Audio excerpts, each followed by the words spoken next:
السلام عليكم ورحمة الله وبركاته. الفاتح. أعوذ بالله من الشيطان الرجيم. بسم الله الرحمن الرحيم.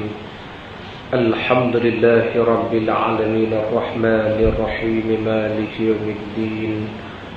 إياك نعبد وإياك نستعين اهدنا الصراط المستقيم صراط الذين أنعمت عليهم غير المغضوب عليهم ولا الضالين آمين.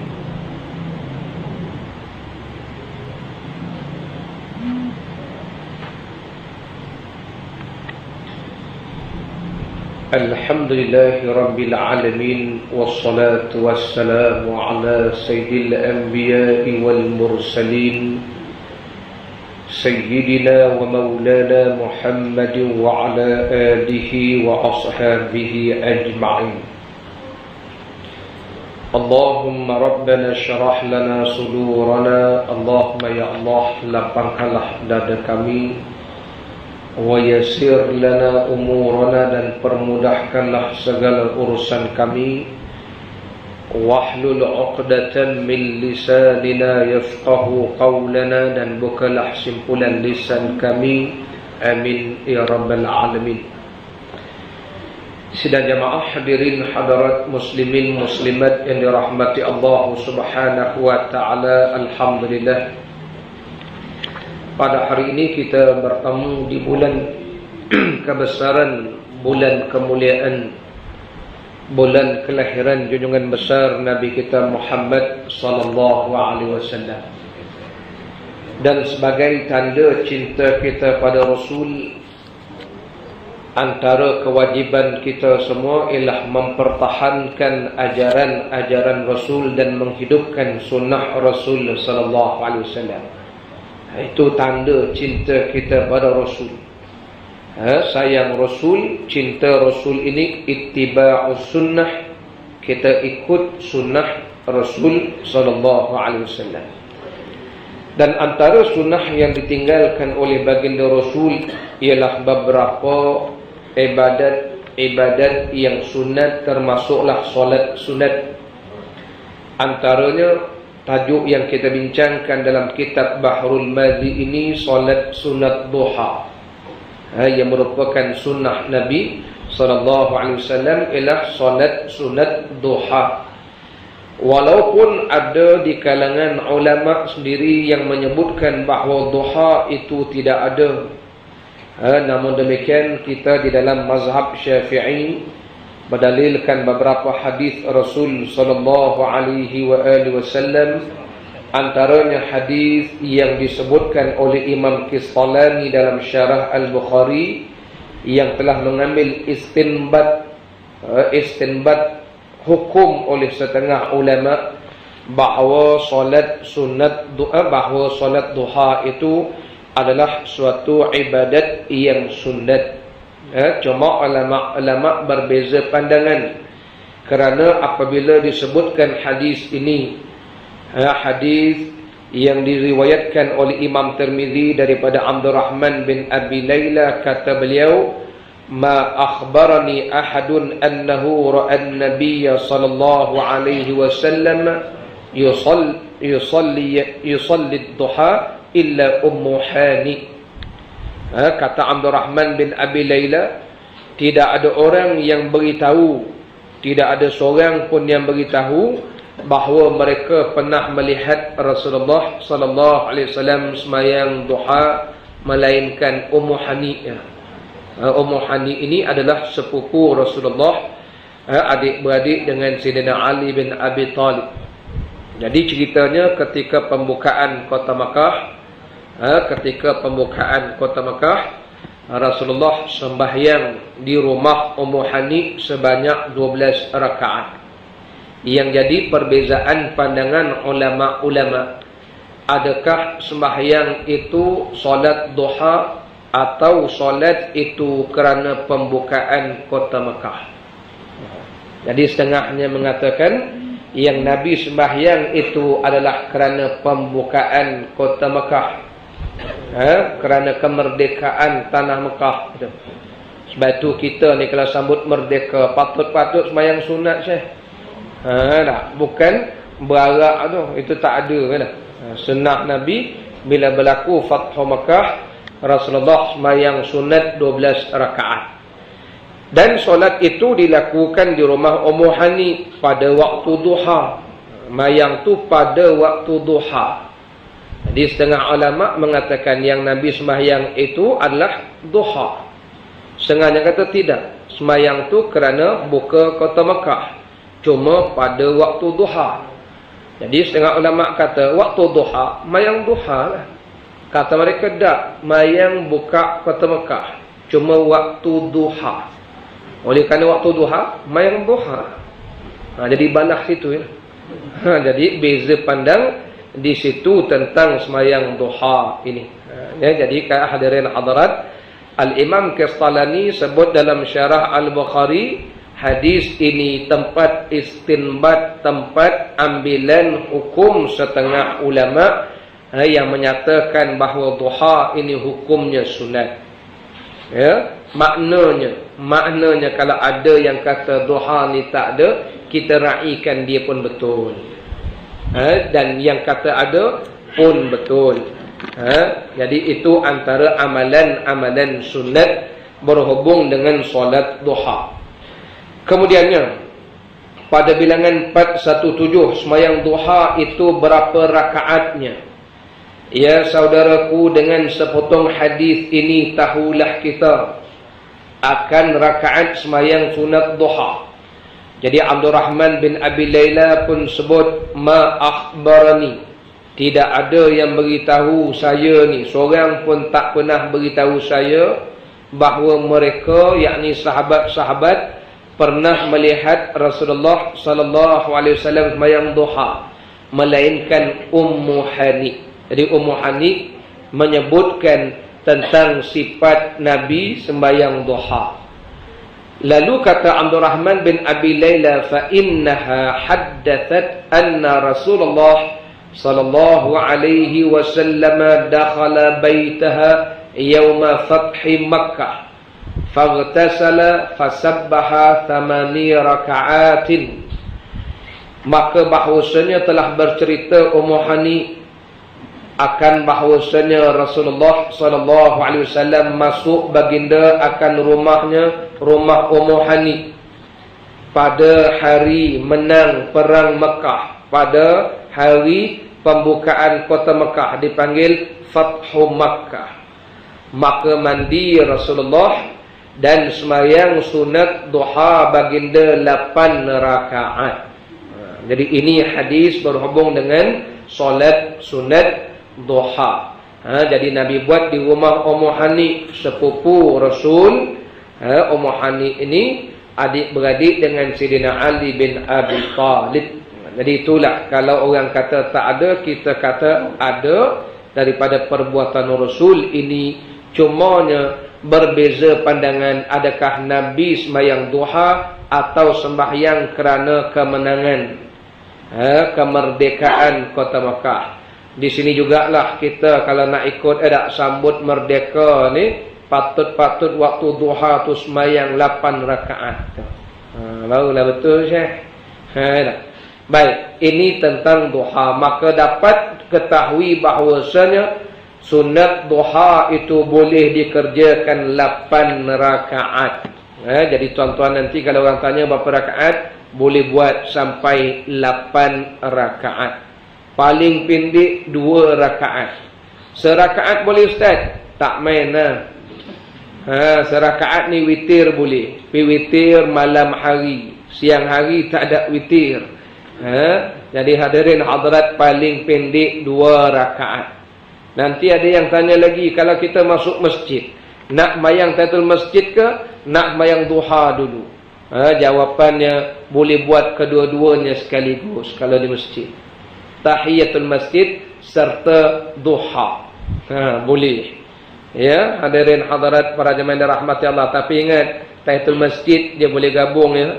Jangan nanti gabung duha dengan hajat, dengan istikharahnya, dengan sembahyang semua dipanggil 10 dalam satu pula. Satu sudahlah, tahiyatul masjid aja. Itu pun kerana khilaf ulama bila Rasulullah bersabda, Nabi sebut bagaimana? Nabi sebut dalam sepotong hadis, kalau kita idza jaa ahadukumul masjid, idza jaa ahadukumul masjid falyarka' rak'atain qabla an yajlisa.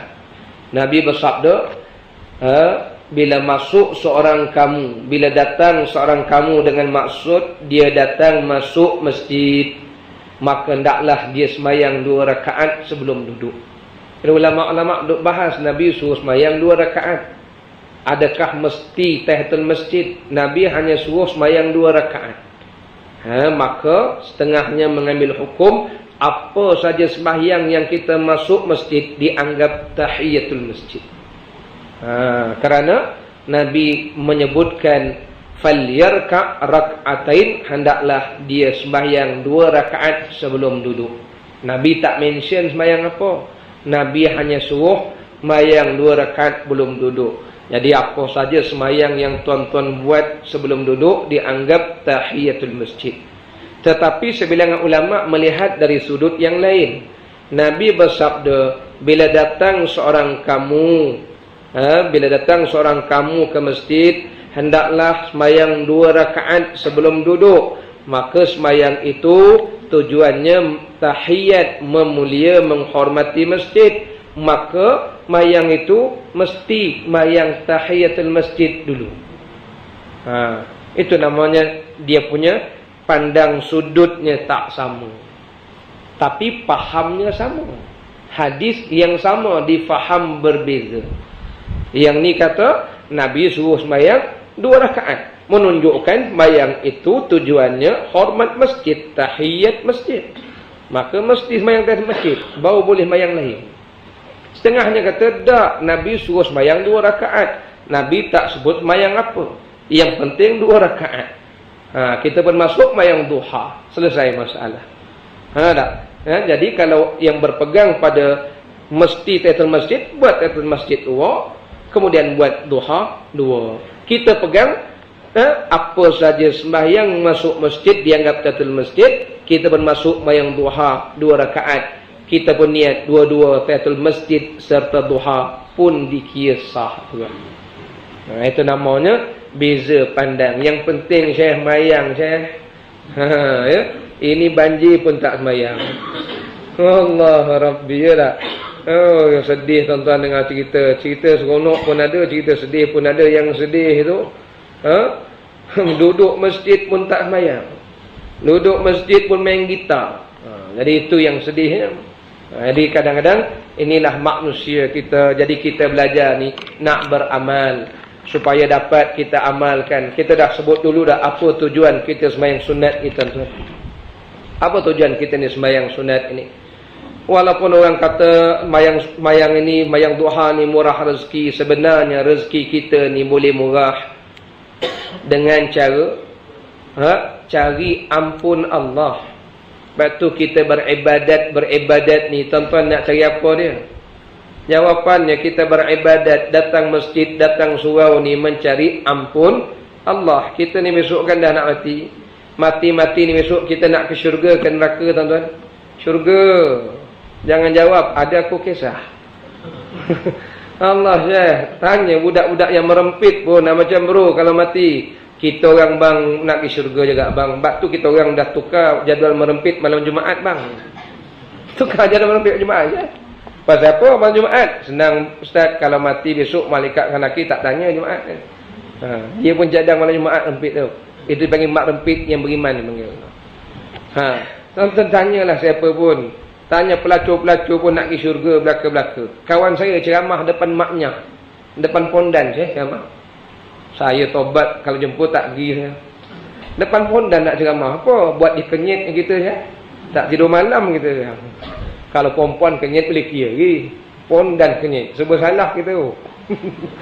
Kawan saya dijemput ceramah depan maknya pondan. Pergi dia. Pergi. Dakwah. Da'i kan. Allahu Rabbi. Tapi tuan-tuan saya pesanlah, kalau tuan-tuan nak ceramah depan pondan ke maknya ke, tuan-tuan jangan buka cerita neraka dosa ni. Tuan-tuan beritahu dia tajuk kita neraka awal-awal, balik awal panggil. Jadi cerita dengan dia orang ni, cerita bab syurga Syekh. Cerita bab syurga, nikmat syurga dia dengar gak. Nikmat syurga, apa yang ada di syurga, bagaimana lazatnya syurga, bagaimana seronoknya syurga. Ni depan pondan. Dia dengar tu. Seronoknya. Tu aku malas tu. Tak sanggup kita Syekh amal macam tu. Yang tak tahan tu kawan saya tanya tu. Kawan saya tanya, siapa nak pergi syurga? Kita. Tepuk dahi. Saya nak sebut satu je. Saya nak sebut tahap-tahap tu nak pergi syurga tuan-tuan. Takkan tuan-tuan jawab, ada aku kisah. Jangan. Pondan tu nak pergi syurga je. Tapi kalau tuan-tuan dah cerita syurga, dia pun dah mengaku nak pergi syurga. Inilah masa kita masuk jarum. Kita pun beritahu dia. Beritahu dia kalau nak ke syurga, di sana besok yang ada laki-laki dan perempuan, pondan tak ada. Baru dia gigit jari tu. Ya ke? Hati aku tak tahan tengok tu. Confused ke dah? Gigit jari. Ya ke? Ya lah. Mana ada pondan kat syurga? Nak masuk syurga, kita kena cari ampun Allah. Kalau dilaknat Allah siang malam, mana nak masuk syurga? Ni perempuan, laki-laki semua perempuan ni Allah laknat, malaikat laknat siang malam. Baru dah dinisab sikit. Dia Allah tunduk itu kan. Nak sebut apa tuan-tuan? Kita nak ke syurga ni cari ampun Allah. Inilah tujuan kita ni. Kita ni nak murah rezeki, kita nak pergi syurga. Sebenar-benarnya Allah dah berfirman dalam Al-Quran. Kita nak murah rezeki ni kan. Mayang duha ni kenapa dikatakan murah rezeki?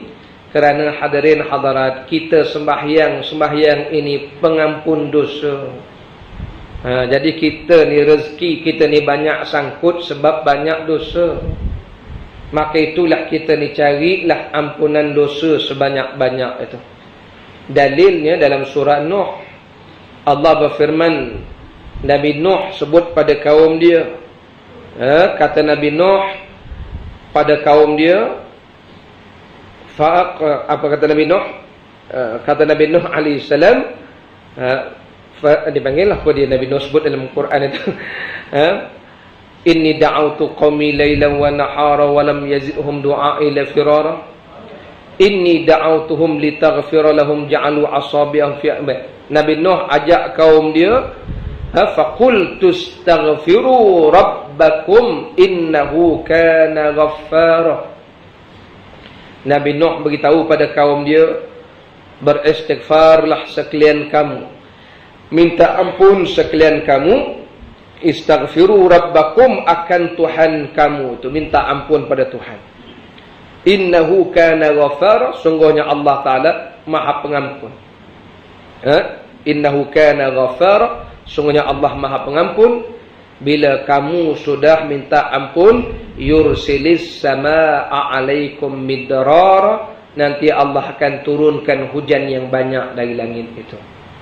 Wa yumdidkum bi amwal, nanti kalau kamu sudah minta ampun, Allah yang Maha Pengampun itu ampun dosa kamu. Wa yumdidkum bi amwal, Allah akan gandakan harta benda kamu.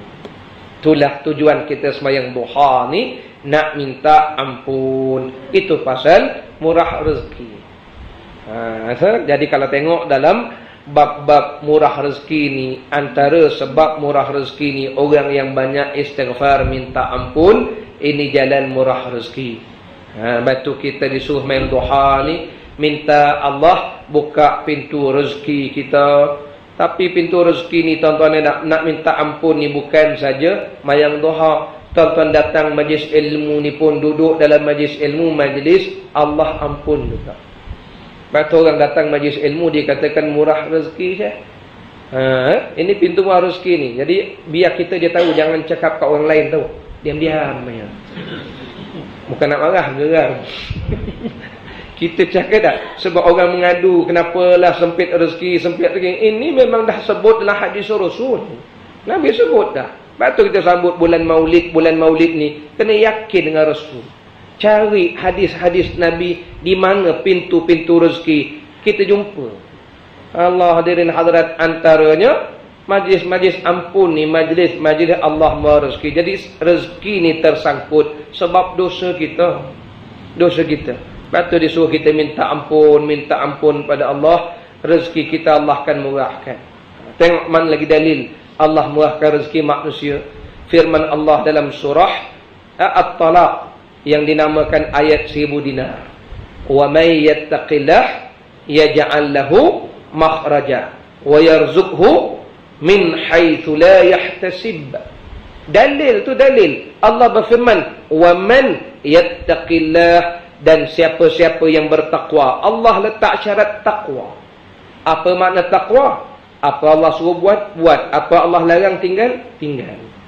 Tu takwa. Siapa-siapa takwa, sifat dia macam ni, wa yarzuqhu, Allah akan beri rezeki min haitsu la yahtasib, jalan tak sangka datang rezeki. Syaratnya kena takwa. Takwa ni, orang takwa ni orang yang bersih dari dosa. Sebab tu bulan Ramadan dipanggil bulan murah rezeki. Kerana bulan Ramadan Allah ampun dosa, bulan Ramadan Allah beri rahmat, bulan Ramadan Allah Ta'ala jadikan kita insan taqwa itu. Jadi ingat. Jadi mayang duha ni 2 rakaat ke 4 rakaat ke 6, 8, ini adalah jalan-jalan dia. Jalan nak beri lapang rezeki, murah rezeki kita. Hadirin hadirat para jemaah yang dirahmati Allah sekalian ya. Jadi ingat, kita dalam bab-bab gini jangan lupa pertolongan Allah Ta'ala ni. Usaha juga. Tapi ingat ya, maka itu ada syarikat-syarikat hari ni yang sudah mula faham rezeki dari Allah, milik Allah ni. Syarikat ni meletakkan syarat, pekerja-pekerjanya disyaratkan mesti mayang duha. Macam kita boleh buat himpunan pun boleh, buat nyanyi lagu negaraku pun boleh, takkan buat mayang duha, tak boleh. Kalau rasa takut ganggu waktu kerja, tak, ambil sebelum kerja tu. Pukul 9 masuk kerja berapa? 8.30. 8.20 start. Tak, bukan lama pun 2 rakaat kan. Hadirin hadirat, karaoke boleh 10 minit, 20 minit. Tak, extravaganza lagi. Malam tadi apa nama? Gegar Vaganza. Saya tak tengok orang beritahu. Hadirin hadirat, rumah saya mana ada stroke orang beritahu. Dalam WhatsApp group, entah apa dia bisi-bisingkan, ada adegan-adegan yang tak sepatutnya dan sebagainya. Kita tak cara tu semualah. Cuma nak beritahu, itulah pasal rezeki makin sempit, banyak sangat dosa. Ada orang tanya pula, Ustaz, kalau orang banyak dosa ni, rezeki sempit, orang kafir? Orang kafir. Tak? Elok je rezeki dia. Lapang je. Orang tak semayang, murah rezeki, cepat naik pangkat pula. Contoh-contoh kan. Contoh hadirin hadirat, sebab itu kita belajar dalam ilmu tauhid. Benda pelik ni ada 4 macam. Benda pelik ni ada 4 macam. 4 bersabit dengan orang baik, 4 bersabit dengan orang jahat. Pelik-pelik berlaku. Ya, benda pelik. Tapi berlaku pada manusia yang berbeza. Contoh, kita belajar dalam ilmu tauhid, benda pelik berlaku pada Rasul, namanya mukjizat. Tapi benda pelik juga berlaku kepada ahli sihir, dinama sihir. Berlaku pada bomoh-bomoh, buat itu jadi, buat ni jadi, itu namanya sihir. Benda pelik berlaku kepada orang beriman, namanya ma'unah. Benda pelik juga berlaku pada ahli maksiat, namanya istidraj. Istidraj inilah yang banyak orang lupa. Jadi Allah Ta'ala beri benda pelik ni kadang-kala bukan tanda cinta Allah pada manusia, tapi Allah beri benda-benda pelik pada orang yang degil dan maksiat, orang yang kufur. Ini namanya istidraj, supaya dia makin jauh daripada Allah Ta'ala. Jadi kita ni nak tengok adakah itu ma'unah atau istidraj. Tengok tara mana dia takwa pada Allah, banyak mana dosa dia berampun. Sama juga lah dengan musibah ni. Orang kata orang beriman kena musibah, Yang tak beriman pula selamat. Jadi hadirin hadirat, musibah-musibah ni pun kena tengok. Kan itu musibah ni bila berlaku kepada orang beriman dipanggil sebagai bala, ujian.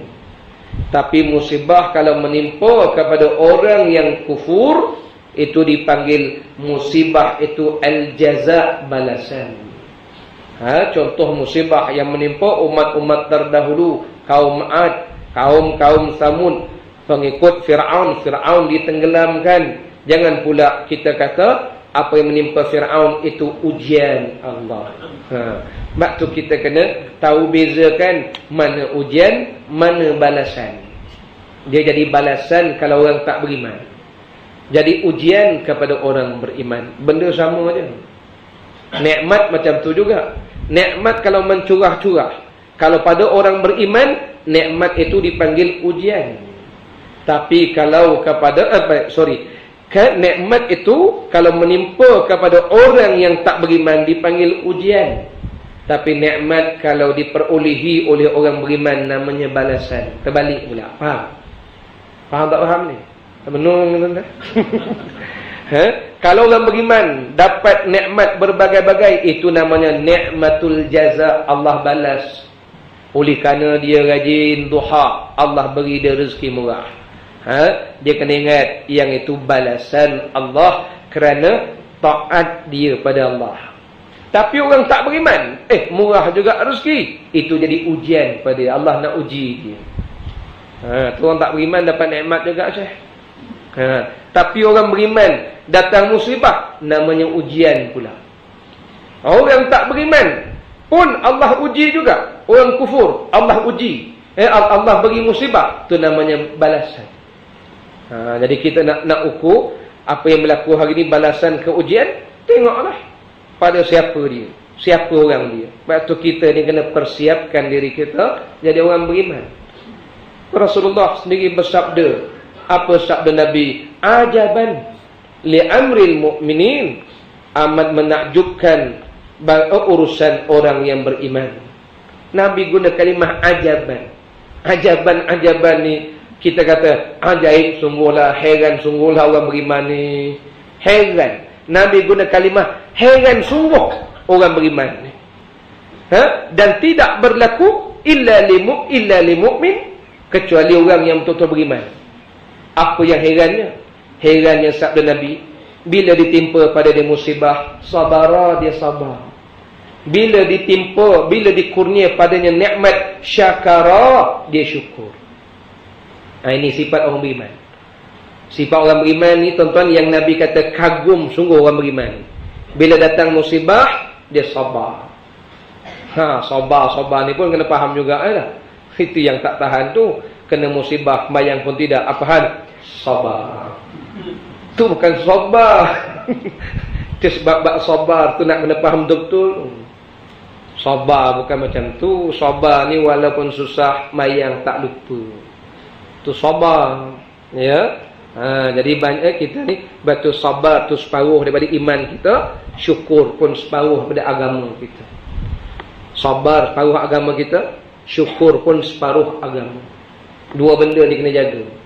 Ada orang beriman jadi orang beriman ni, dua benda ni kena ingat. Bila datang musibah, sabar. Ya. Bila datang nikmat, syukur. Syukur pun kena faham juga tu.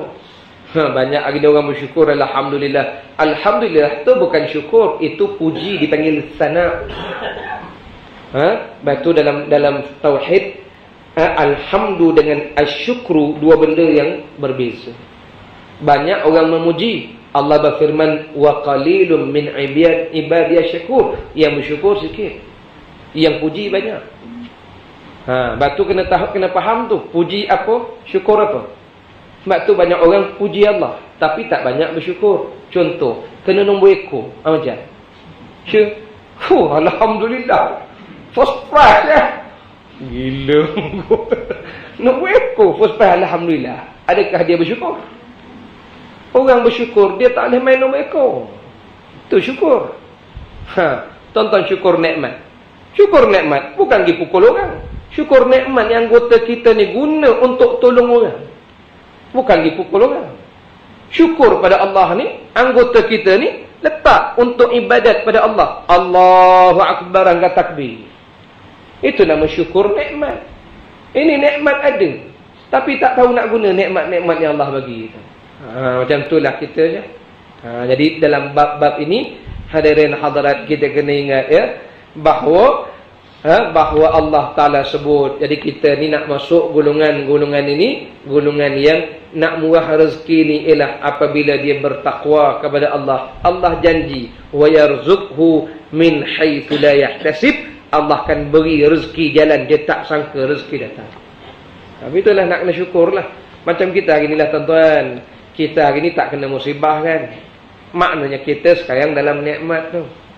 Sahabat-sahabat kita di Kelantan, Temerloh, Kemaman, Dungun, mana lagi? Di Perak, di Kedah sebahagiannya ditimpa musibah. Mereka kena bersyukur, mereka kena sabar, kita kena bersyukur. Macam mana kita bersyukur?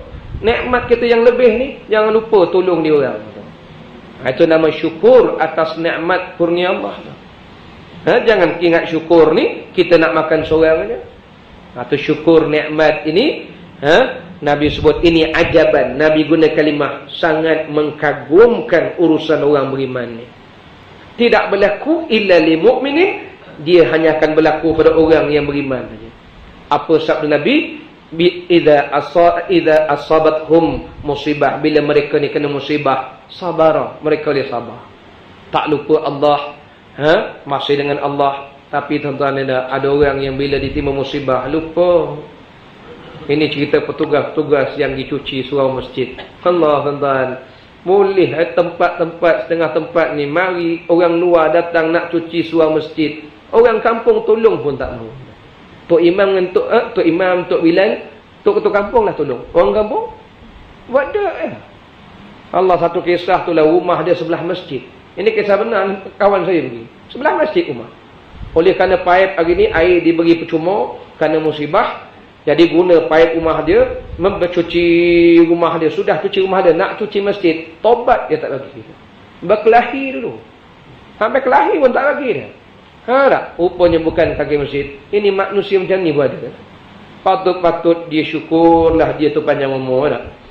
Tapi hadirin hadirat, bukan nak cuci rumah orang, nak cuci rumah Allah. Tak bagi dia. Tak bagi dia. Allah, kawan ni pun nangis, ni tiap mata kawan. Kita datang daripada Gombak, ada KL datang nak tolong Allah. Ada juga bangsa macam ni tak. Patut itu hari tak datang pun tak apa. Itu yang orang dipanggil yang tak ikhlas cakap begitu ya. Tapi yang ikhlas ni dan sabar, nak kata apa. Kita bawa bekalan makanan pun yang dicuri pun ada, yang diambil sampai satu kereta penuh dengan pampers pun ada. Tak? Tolong collect dia kata. Tolong collect apa? Allah Rabbi dah. Ada manusia macam ni. Ini bila ilmu tak ada di jiwa. Ini namanya manusia kita ni kadang-kadang sabar dia tu berbeza. Tu tak cerita lagi macam mana ada orang yang pelihara lembu. Waktu musibah itu kekurangan makanan, tobat dia tak bagi lembu dia disembelih. Tak bagi dia. Sanggup lembu dia mati 4 ekor tu, lebih dia sanggup mati tu. Tengok mati sungguh lembu tak makan tu. Orang nak makan dia tak bagi. Akhirnya lembu dia mati kerah gitu. Ini manusia macam ni pun ada. Ni yang Allah Ta'ala sebut. Macam mana kita bila diuji Allah, barulah kita tahu siapa yang betul-betul beriman, siapa yang dipanggil palsu ilman dia. Jadi kita ni begitulah dengan Allah Ta'ala. Sebab tu disuruh, kerana itu kita ni di waktu senang dan sihat ini disuruh latih. Kerana itulah di waktu senang dan sihat ini latih diri kita dekat dengan Allah Ta'ala. Ingat pada Allah, ingat pada sama-sama manusia ni. Besok bila susah, senang sikit. Ini semua jawapannya kenapa? Kerana iman dan ilmu tadi. Dia puncanya ilmu tak ada. Sebab kita nak dapat iman tadi yang Nabi kata ajaban li amril mu'minin, amat menakjubkan orang beriman ini tuan-tuan. Nak dapat iman ni bagaimana? Syekh Abdul Qadir Al-Bik dalam kitab yang menulis kitab Sirah Rasul sallallahu alaihi wasallam kata beliau, iman ni boleh terhasil dengan 3 macam. Kita nak ada iman ni, Nak murah rezeki ni iman, nak murah rezeki ni takwa, nak murah rezeki ni banyak minta ampun dosa kita. Sebab orang beriman, orang takwa ni manusia yang selalu minta ampun, taubat pada Allah. Baik, yang pertama kata beliau, nak dapat iman ini buahnya ilmu. Ilmu. Sebab tu kita pesan, majlis ilmu ni kena ada. Majlis ilmu ni kita kena hidupkan di mana-mana saja. Sebab tu alhamdulillah, Lembah Kelang ke, Kuala Lumpur ke, Selangor ke, alhamdulillah kita hendak benda ni dihidupkan. Tapi kalau pergi belah-belah kampung luar ni, tuan-tuan, Allah, sedih buat ilmu ni, Syekh. Macam tadilah, dia sanggup lembu dia termati daripada orang makan ramai. Padahal kalau dia berilmu dah, dia tolong orang ni, tuan-tuan, Allah janji kan, Allah ganti balik. Kan Allah janji. Oleh kerana bab sedekah pun tak belajar, oleh kerana bab iman pun tak belajar. Ilmu yang pertama. Yang kedua, kata Syekh Al-Khadir, kata beliau yang keduanya, nak dapat ilmu ini, nak dapat iman ni pertama dengan ilmu. Yang kedua, hadirin hadirat, kita nakkan iman ini dengan faqih, faham. Ilmu dah. Tak semua orang berilmu ni faham. Kita ni kena ada faham. Faham. Yang tiga, dengan dipanggil ikhlas. Ikhlas. Lepas tu kita buat amalan ni biar ikhlas. Dengan ikhlas kita ni lah, nanti Allah Ta'ala akan tanam iman dalam jiwa kita. Lepas tu lah orang yang semayang kena ikhlas. Semua buat biar ikhlas. Ikhlas ni tuan-tuan faham tak faham? Saya buat contoh lah. Ada orang kata nak faham ikhlas ni macam mana. Dia banyak contoh lah. Contoh mudah beginilah. Kalau kita buat kerja ni ikhlas, nak ikhlas ni, ambil contoh. Satu contoh yang dibuat oleh para ulama, kata beliau ialah macam keldai.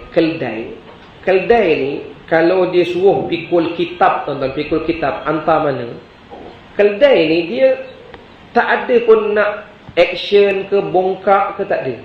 Walaupun dia berselisih dengan keldai yang bawa tung najis tu. Keldai yang bawa kitab ni kan benda mahal kan. Katakanlah keldai tu bawa tung emas, keldai sebelah tu bawa tung najis. Dia berselisih, dia tak adalah nak action. Tengok aku bawa emas. Ada, itu nama ikhlas, faham? Macam itulah kita buat kerja ni, tuan-tuan. Jadi bayangkanlah kita dah macam keldai cukup lah. Itu nama tak fikir, tak ada fikir, nak ego, nak action, tak ada. Ni kalau boleh letak di kita macam ni, kira tahap kita ni hebat. Sebab tu keldai tu dia tak ada ego-ego sama-sama dia tak. Sebab tugas dia bawa je. Bos dia kata bawa pergi sana, bawa sana, bawa sini, bawa sini. Walaupun belakang dia tu emas, dia tak ambil peduli pun. Tak adalah cerita dia nak pergi kelong-kelong, jual dulu ke, tipu, tak, diikut. Macam itulah kita dalam bab ikhlas pada Allah Ta'ala. Itu baru datang iman. Sebab tu tuan-tuan semayang, ada lepas semayang ni kan cerita kat kawan-kawan, ya, aku semayang 4 rakaat zuhur.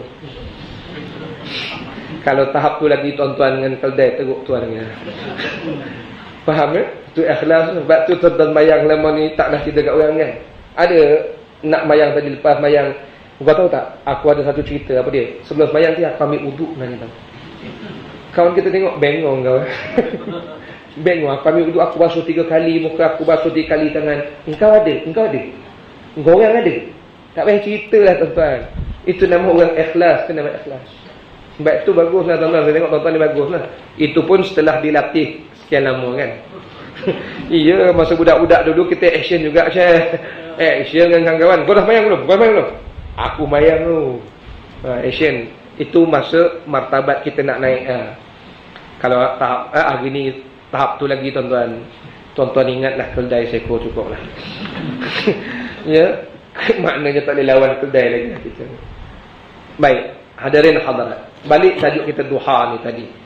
Jadi nak duha ni kerana nak ampun dosa. Jadi rezeki kita ni jadi murah kalau banyak ampunan dosa. Kita dah bacakan dalil-dalil tadi.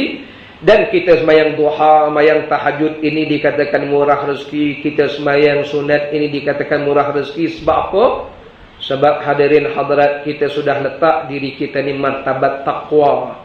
yang Allah sebut dalam surah At-Talaq itu, atau dalam ayat sebut dinar, wa may yattaqillah, siapa-siapa takwa, Allah bagi jalan murah rezeki pada dia. Allah bagi jalan keluar masalah dia. Yang kedua, Allah bagi rezeki jalan dia tak sangka. Sebab tu setengah syarikat hari ni yang betul-betul dah faham, buat syarat pekerja dia mesti duha. Pekerja dia mesti ada wudu. Itu yang dibuat dalam satu namanya IMP, Islamic, dipanggil standard, kalau non dipanggil yang lain ada ISO. Hari ini syarikat perkilangan Islam dia buat IMP tu, dipanggil standard pengilangan Islam. Dibuat oleh ustaz-ustaz lah, benda ni international tak iktiraf. Ustaz-ustaz buat sama sendiri, antaranya Ustaz Fauzi Mustafa dan beberapa ustaz-ustaz tu dia buat, dia panggil standard ni. Antara standard syarikat pengilangan Islam ini ialah staf dia mestilah dalam keadaan wudu dan mula kerja dengan duha dulu. Nampak tak? Tak? Hadirin hadirat, para jemaah dirahmati Allah, maka dapat diketahui bahawa solat sunat duha boleh dikerjakan 8 rakaat, kata Imam Nawawi. Dan bermula sekurang-kurang duha itu 2 rakaat dan sempurnanya 8 rakaat. Dan antara keduanya paling ringan, paling minimum 2 rakaat, paling banyak 8. Antara keduanya boleh buat 4 rakaat ataupun 6 rakaat. Kedua-duanya ini lebih akmal, lebih bagus daripada 2 rakaat. Ialah 4 dengan 2, baguslah 4. 6 dengan 2, baguslah 6. Dan kurang akmal, kurang lengkap banding dengan 8. Ialah betul lah, 4 nak banding 8, bagus lagi 8 kan. Jadi maknanya paling bagus 8 rakaat. Kalau ada yang tanya 12 rakaat, ia juga pada hadis dalam masalah itu menyebutkan sembahyang sunat duha 12 rakaat, tetapi mendaifkan akan pendapat ini yang mengatakan duha 12 rakaat, mendaifkan akan dia pendapat ini oleh Imam Nawawi dalam kitab Majmu'. Imam Nawawi kata bahawa orang yang berkata duha itu 12 rakaat adalah pendapat yang lemah. Tapi kalau nak buat tak ada masalah. Jadi tak usah gaduh lah 8 ke 12. Cuma nak tanya dah buat ke belum. Itu je. Jadi kalau 2 pun tak buat, hadirin hadirat, jangan nak cerita bab 8 atau 12. Jadi kalau rajin buatlah 8. Kalau rasa tak boleh 8, buatlah 2 rakaat. Kemudiannya nak baca apa? Nak baca apa? Bacalah. Maka Fatihah itu memanglah wajib. Lepas Fatihah, bacalah Qul ya ayyuhal kafirun. Kerana ambil hadis Nabi, Qul ya ayyuhal kafirun itu menyamai 1/4 Al-Quran. Lepas rakaat kedua, Fatihah. Lepas Fatihah, baca Qul huwallahu ahad. Kerana mengambil hadis Nabi, ianya menyamai 1/3 Al-Quran. Ustaz, saya tak setuju. Kalau tak setuju, mudah aja. Lepas Fatihah, enta baca 1/4 Quran. Selesai masalah. Surah Baqarah, Surah Ali Imran, An-Nisa, Al-Ma'idah. Macam ada berat. Orang ngajar ringan-ringan, dia nak lebih-lebih pula. Tak ada masalah dah, Syah. Tak nak baca Qul ya ayyuhal kafirun, bacalah surah apa pun tak ada masalah. Yang penting didirikan solat itu. Kalau rasa nak cepat, Fatihah je. Ustaz tak baca surah, sunat aja. Kan sunat. Jangan pula buat benda kan. Jadi makna kata itu namanya keterbukaan. 418. Sembahyang duha panjangkah rakaatnya atau ringan? Ya saudaraku, sebagaimana tersebut dalam sepotong hadis yang akan datang ini, bahwasanya Nabi mengerjakan sunat duha seringan-ringan sembahyang, iaitu kata Ummu Hani, ma ra'aitu shalla salatan qat akhaffa minha ghaira annahu kana yutimmu ruku'a wa sujuda. Tiada aku lihat, kata Ummu Hani, akan Nabi SAW sembahyang baginda satu sembahyang sekali-kali lebih ringan daripadanya, lain daripada bahwasanya adalah baginda menyempurnakan rukuk dan sujud. Maknanya Rasulullah taklah memanjangkan sembahyang itu, tidak juga cepat. Sederhanalah maknanya sifat semayang Nabi tadi. Jadi tetapi Rasulullah tetap sempurna sujud, sempurna rukuk, sempurna yang tu yang paling mustahab. Kata Imam Kistalani, sesungguhnya telah sabit dalam hadis daripada Huzaifah di sisi Ibnu Abi Syaibah bahwasanya Nabi SAW sembahyang baginda sunat duha, maka memanjang ia baginda padanya pada sembahyang tadi. Ada juga riwayat hadis yang menyebutkan Rasulullah sembahyang duha ni lama panjang. Maka yuhtamal, diandaikan, andaiannya ringan Nabi pada masa sembahyang di Mekah kerana nak menyelesaikan bagi perkara-perkara yang penting. Semasa menang perang Mekah, semasa selesai peperangan buka kota Mekah kerana banyak kerja. Dengannya banyak urusan. Jadi kata Imam Kistalani, kita buat andaian begini. Ummu Hani cerita Rasulullah sembahyang duha tu ringkas aja, cepat aja. Menurut kerana ada urusan-urusan lain. Dan kita andaikan hadis Huzaifah cerita Rasulullah sembahyang duha tu panjang kerana waktunya lapang. Jadi kita macam itulah dalam ibadat. Kalau ada urusan Syekh, mayanglah yang ringan-ringan, cepat-cepat. Tapi jangan mengelak, sudahlah. Kan? Jangan baca panjang-panjang kalau ada urusan. Hadirin hadirat, itu namanya keterbukaan. Kata Abu Isa, bermula hadis ini hasan lagi sahih. Hadirin hadirat, akhir sekali lah 420. Sembahyang duha dan balasannya. Ya saudaraku, telah datang hadis riwayat Imam Tirmizi menunjukkan balasan orang sembahyang duha. An Abi Darda wa Abi Dzar an Rasulullah sallallahu alaihi wasallam anillahi azza wa jalla qala Ibna Adam irka'li min awalin nahar 4 raka'atin akfika akhirahu. Diriwayatkan daripada Abu Darda dan Abi Dzar, daripada Nabi, daripada Rasulullah sallallahu alaihi wasallam, daripada Allah azza wa jalla, firman Allah, wahai anak Adam, sembahyang sunat kamu keranaku pada awal siang 4 rakaat. Aku sanggup akfika, memadalah bagi engkau akhir-akhir harinya. Maknanya aku akan percukupkan engkau sampai petang hari nanti. Itu namanya menjalan murah rezeki. Dan satu lagi hadis riwayat Imam Tirmizi an Abi Hurairah qala qala Rasulullah sallallahu alaihi wasallam man hafaza ala syuf'atid duha ghufira lahu dhunubuhu wa in kanat mithla zabadil bahri. Telah bersabda Rasulullah sallallahu alaihi wasallam, barang siapa memelihara ia, yakni berkekalan dia, istiqamah dia, jaga mayang duha, sembahyang genap, yakni duha, diampunkan baginya dosa, dan jika adalah dosanya seumpama buih di laut. Jadi kita dah sebutkan tadi di awal-awal bahawa kita ni tuan-tuan nak murah rezeki, antara sebab manusia ni rezekinya sempit sebab banyak dosa. Jadi carilah jalan untuk Allah murahkan rezeki. Maka itulah disunatkan kita berpagi-pagi sedekah. Kerana sedekah juga boleh mengampun dosa, menolak musibah, menambah rezeki. Kerana itu kita ni buatlah apa-apa amalan yang dapat Allah Ta'ala ampun dosa kita, termasuk istighfar, baca Quran, apa lagi, hadir majlis ilmu tazkirah, termasuk tonton berjalan ke surau berjemaah. Ini pun Nabi sebut apa dia, setiap langkah ampun dosa tu. Masuk tonton tunggu, nak tunggu qomat, nak tunggu ni tonton tunggu ni malaikat berdoa pada Allah, ya Allah ampunkanlah si fulan, ya Allah rahmatlah si fulan. Ini telah kita bacakan hadisnya pada pengajian yang lalu. Wallahu taala alam.